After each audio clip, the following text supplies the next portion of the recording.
Liquor traders are urging the government to allow sales on premises from January 16th. They say many taverns are facing permanent closure, and this could cost 250,000 jobs. Lucky Ntimane, liquor traders representative, joins us now. Lucky, good evening, and thank you so much for your time tonight. It was always going to be a tricky balance to strike. How does government begin at this present moment, as you are now calling for them to reconsider this particular move, beyond the 16th of January? How is government going to do this in the face of the ever-increasing cases that we are seeing daily? Good evening, Bongiwe, and good evening to Newzroom Afrika viewers. Thank you for the opportunity. Always a pleasure talking to you. Bongiwe, this has been a tough one, even for us as liquor traders. We took a lot of time consulting with our members on the ground just to make sure that we get their views communicated across to government. We are fully alive to the realities that are facing the country right now. The issue of lives, which is very most important, even for us as liquor traders.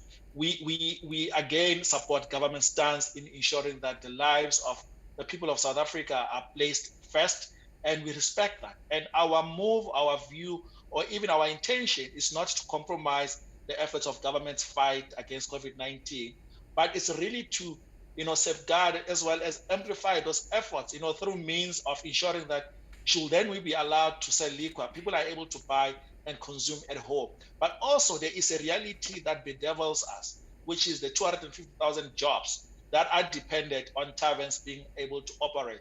We understand that we are in January, schools are opening, stationery is the talk of town. 250,000 of our workers are not able to have those conversations because they are not able to meet those obligations. So hence our call, as respectfully as we ought to be, and also understanding, the efforts that have been put by our health workers as well as our frontline workers, is to say to government, let us find a common ground in which we are able then to allow off sale of liquor. And I need to emphasize that off sale of liquor, which means that people are able to buy and consume at home. This has no issue in terms of congregations or social distancing, because people will then be able to enjoy liquor at home. We understand that this is a tough call for us as liquor traders to make, but we've got 250,000 livelihoods that are at stake that we need to protect as well. And you talk about off-sale consumption, as you say. Will you then be proposing that this be done within some certain hours? Yes, Bongi, certainly. So the mandate that we've received is that we open at 9 and we close at 5 o'clock in the evening. So that will allow for people to be able to purchase and be able to consume at home.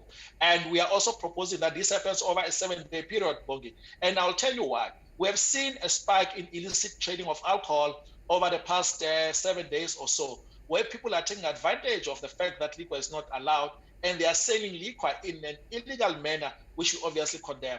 But if you allow the liquor trade to be able to take hold over a 7-day period, you are then able to choke out that element that seeks to take advantage of our people and sell illicit liquor, which in most instances is actually a poisonous alcohol, which we will not even recommend our people to try.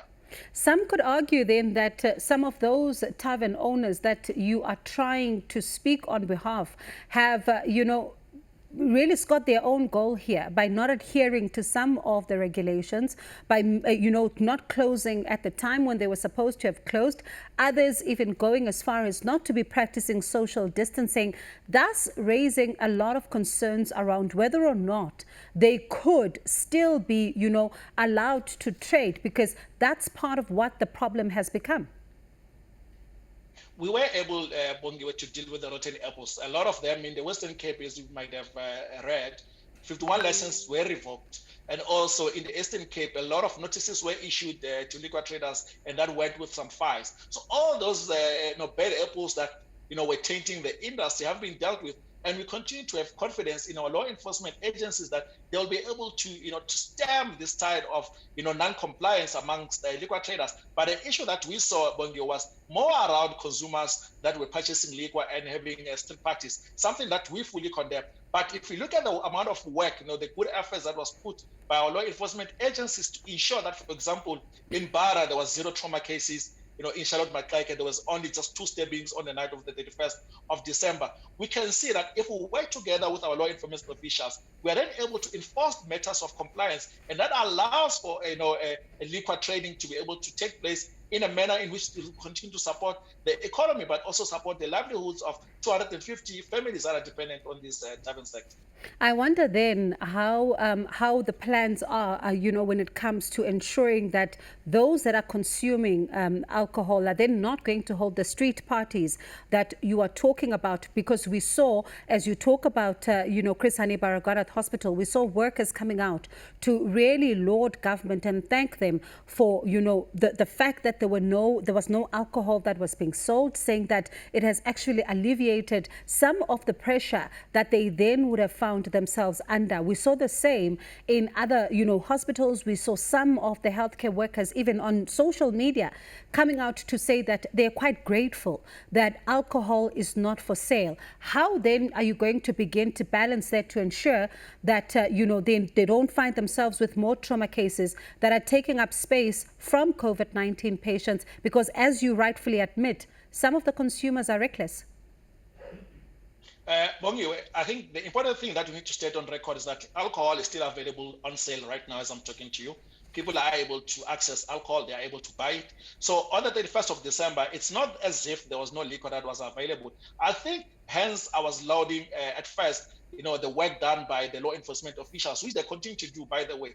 It's through compliance matters, through rigorous, policing that enable the 31st of December to be as peaceful as it was. And we call upon, if we look at our statement, we call upon the law enforcement officials to continue with that good work, because not only will it save, the health sector from having to deal with unnecessary issues, but it's also going to help us as liquor industry to be able to sustain the livelihoods of the 250,000 of our employees, that are dependent on us to be able to operate. So liquor is available, Bongiwa, but what we need to deal with is the issue of illicit and illegal trading, which continues, to be something that we really need to fight. As much as the alcohol abuse is a factor in this country, also the issue of illegal trading of alcohol is something that we need to tackle. And we are reaching out, Bongiwa, to our social partner to make sure that the issue of alcohol abuse is something that we address once and for all. We cannot afford, Bongiwa, to be able to put this under the carpet.